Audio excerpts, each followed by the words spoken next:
Frank, where do we start? I mean, how frustrating is it for you in a game where so much happens that's out of your control? Yeah, frustrating. I mean, some bits are in our control, Lee, like the way we played. We started well and we allowed them back in the game. That was our own fault on the pitch.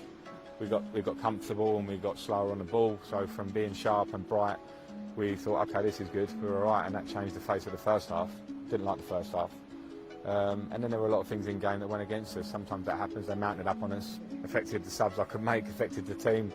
If Christian scores and doesn't pull his hamstring, there's 2-1 and we're in a good spot. And some days that's football, I suppose. On the subject of injuries, you obviously lost Willian and Ruben before the game, then to lose Christian, your captain, and Pedro. I mean, it disjoints everything, doesn't it? Yeah, it does. It does. You know, there's a lot in one day, and you know, N'Golo's not fit to start the game because of his injury. Then I can't bring him on because I've only got one more sub and it's 20 minutes, and if the injury kicks in again, then I've got a man down again, and we're already a man down. So there were a lot of things that conspired, but we didn't play well enough to win a final. A final, you need to turn up with everything, moments, not individual errors, and we allowed too many things to not be right. Is it too early to know just how bad some of those injuries are today? Yeah. Christians look bad. Listen, they'll be out. They'll be out next week for sure. Culmination of a busy period and restart. A lot of clubs will say the same, but from our point of view, culmination of that. But it's been a lot this season, you know, with certain players. Ruben hardly been able to really feature as you want, and N'Golo's 50% of the game. So I want to protect those as much as we can, because we have to start fresh again. I'm not missing out by it. I'm just saying that the league will start again in September. And we want to improve a lot more. Today was a performance that kind of showed that. Obviously, it looked like Pedro's last involvement, unfortunately, in the Chelsea shirt. I mean, how good a servant has he been? Brilliant servant.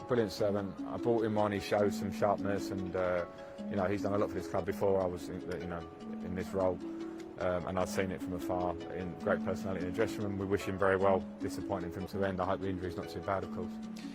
It's the last domestic game of the season, obviously Munich to come next week. How do you reflect on this campaign now as a whole?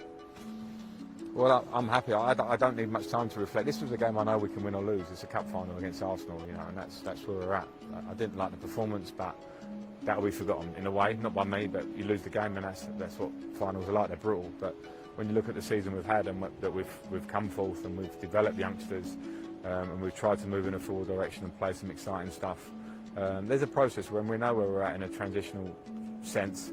And little games, well, this is obviously a big game, but little days like today are a check for us. We need to keep moving forward. We need, we know we've got some players coming in. We need to look at the recruitment as we go forward. We're doing that in a very joined up way, because the gap's there for a reason over the last 2 or 3 seasons. But I'm very determined to close it.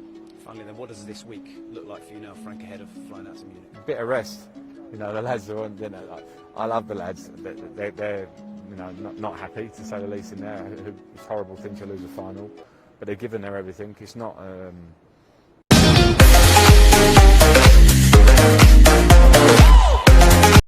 So it's a really good training tool to actually listen back to why you made a decision.